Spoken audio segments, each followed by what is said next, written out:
커넥트 오늘과 내일 시간입니다. 이 시간에는 글로벌 이슈 점검하면서 이번 주 이슈로 다음 주를 준비하는 그런 시간이 되겠습니다. 매주 금요일 날 만나는 분이죠. 크래프트 테크놀로지스의 오기석 법인장 전화로 연결하겠습니다. 법인장님 안녕하십니까? 네, 안녕하세요. 크래프트 테크놀로지스의 오기석입니다. 네, 안녕하세요. 지난주에는 우리 법인장님께서 버핏 지수 너무 염려할 필요 없습니다라는 말씀이 이번 주 우리 서학개미 분들에게 큰 도움이 되실 걸로 믿습니다. 자, 이번 주에는 채권왕 빌 그로스에 대한 얘기를 하셨는데요.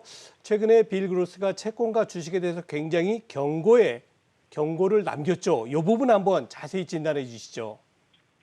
네, 지난주에 이어서 오늘도 약간 굉장한 투자의 대가들이라고 불리는 이제 빌 그로스의 발언에 대해서도 한번 이야기를 좀 해보려고 하는데, 어제 이제 최근 발간한 투자 전망서에서 빌 그로스, 그러니까 채권왕이라고 불리는 굉장한 분이시죠. 이분이 이제 채권에 대해서 투자 쓰레기다라는 굉장히 이제 강력한 발언을 하셨어요. 그러면서 이제 주식까지도 사실 이제 실적 둔화가 발생하면 급락할 것이다라는 경고도 같이 해주셨고요.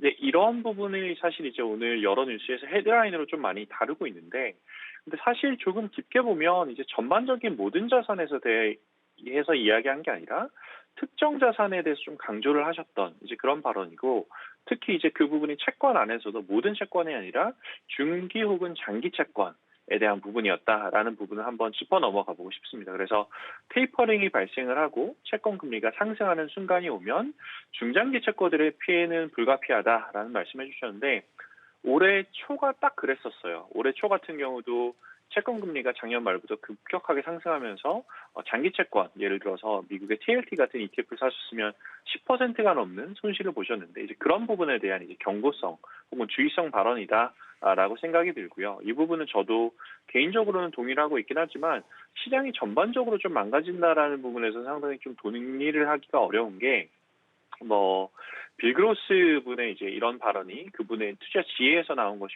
분명히 하지만, 현재 지금 미국 월가의 시각과는 좀 많이 떨어진 부분이 많다라는 점도 같이 한번 말씀드리고 싶습니다. 네, 자, 그럼 월가의 시각과 빌 그로스의 의견 간에 어떤 차이가 있을까요? 특히 차이가 좀 많이 나는 부분이 주식 부분에서 좀 차이가 많이 나는데, 이제 현재 이제 S&P 500 지수가 한 4,500 정도 되거든요. 근데 UBS에서는 이제 내년 말까지 5,000까지 상승한다. 골드만삭스에서는 앞으로 12개월 동안 한 5,800 가까이 오른다. 이러면 한 12에서 많게 보면 25%까지 30% 가까이 상승할 수도 있다라는 이런 이야기들이 나오고 있는데, 저는 사실 이런 주장에 조금 더 무게를 많이 싣고 싶고요. 그 배경이 되는 것 중에 하나가 파월 의장이 지난주 잭슨홀에서 했던 발언에 이제 두 가지 핵심 부분이 있으면, 첫 번째는 이제 테이퍼링하고 금리 인상을 분리한다라는 그런 이제 프레이밍, 이 시장에 안도감을 줬던 게 하나가 있고, 두 번째는 테이퍼링이 고민되는 지금 시점, 그리고 2013년에 1차로 이제 테이퍼링이 시작했던 시점을 경제의 굳건함을 비교를 했던 그런 부분들이 있는데, 결국 이제 현재 경제 상황이 예전보다 훨씬 더 낫다라는 점을 강조해 주셨거든요. 그래서 이런 분위기로 인해서 이제 잭슨홀 이후 시장을 판단하는 게 현재 이제 미드 사이클 경기 회복의 중반부에 있다라는 그런 인식이 굉장히 강해져서, 결국 올해 몇 차례 있었던 이제 레이 사이클 경기 회복의 후반부 국면이 아닌가라는 이제 그런 논란은 좀 일단락될 가능성이 높다라는 점도 한번 참고 삼아 말씀드리고 싶네요. 네, 그렇군요. 저 법인장님, 사실은 오늘 아침에 미국 3대 지수 모두 사상 최고치로 강세 마감됐습니다만, 과거 통계치를 보면 9월 달이 조금 실적이 안 좋다 그래요. 그래서 지금 이 부분은 어느 정도 염려를 해야 됩니까? 네, 통계치는 이제 말씀해 주셨던 것처럼 통계치만 보면 9월이 사실 월간 수익률로는 가장 안 좋은 달인 건 맞습니다. 가장 안 좋은 달인 건 맞는데, 이제 통계라는 게 사실 이제 평균의 문제다 보니까, 과거 한 10년, 15년 보면 10번 중에 9번은 괜찮고 한 번이 사실 안 좋아서 평균이 많이 낮았는데, 그 구간이 이제 2008년 금융위기 구간이었어요. 그래서 2008년 금융위기가 일어났을 때 낙폭이 가장 심했던 게 9월 달이었거든요. 이제 그러다 보니까 9월 평균 수익이 안 좋아 보이는 거라고 생각을 해주시면 될 것 같고, 시장에 대해서 사실 지금 투자자분들이 굉장히 불안이 많으신 걸로 알고는 있습니다. 다만 이제 하나 더 좀 안심이 되는 말씀을 드리고 싶으면, 역사적으로 봤을 때 지금처럼 금리가 낮았던 저금리 시점에서 급락이 찾아왔던 점은 없었다라는 점도 하나 추가적으로 말씀드리고 싶습니다.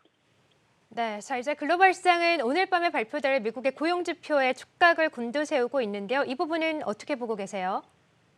네, 이제 고용 지표 관련해서 이제 사전 리포트라고 해야 될까? ADP 같은 경우는 예상보다 훨씬 더 낮게 나왔어요. 한 35만 건 언저리로 나왔는데 그렇다고 하더라도 실제 이제 8월 논판 페이롤 같은 경우는 생각보다 좀 우수한 수치가 나올 수 있지 않을까라는 생각이 드는 게 현재 이제 미국 고용 시장이 사실 굉장히 화랑세를 보이고 있습니다. 그래서 특정 섹터들 예를 들어서 미국의 호텔이라든지 레스토랑 이런 업종 고용률 를 보면은 지금 굉장히 가파르게 올라오고 있고 더불어 사실 이런 업종들 같은 경우 시간당 임금도 훨씬 코로나 이전보다 많이 이미 올라온 상황이에요. 그렇기 때문에 고용을 하고 싶은 수요는 많지만 시장이 이제 못 쫓아오는 이제 그런 게 아닌가라는 생각이 들어서 여전히 이제 견조한 수요는 존재한다라는 생각이 들고 있고 특히 이제 앞에서도 조금 다른 쪽에서 말씀드리긴 했던 것 같은데 코로나 같은 경우도 지금 보면은 4차 확산이 좀 많이 나오고 있긴 하지만 지금 피크 자체는 좀 지난 것으로 확인이 되고 있습니다. 미국 같은 경우는 2차 접종률도 현재 페이스를 유지한다면 한 달 정도면 70%에 가까워질 수가 있어서 위드 코로나가 지금 한국에서도 얘기가 나오지만 미국에서도 동일한 이제 그런 위드 코로나가 되지 않을까라는 생각이 되고 있고 이번 고용 수치가 다시 지난달 수준으로 나온다라고 한다면 테이퍼링에 대한 이슈가 나올 수도 있어요. 다만 테이퍼링에 대한 이슈가 나온다고 하더라도 팬드럼은 없을 것 같다라는 게 제 개인적인 의견입니다. 네, 자 고용 지표 결과에 따른 시장의 영향까지 체크를 해봤고요. 지금까지 크래프트의 오기석 법인장과 함께했습니다. 고맙습니다. 네, 감사합니다.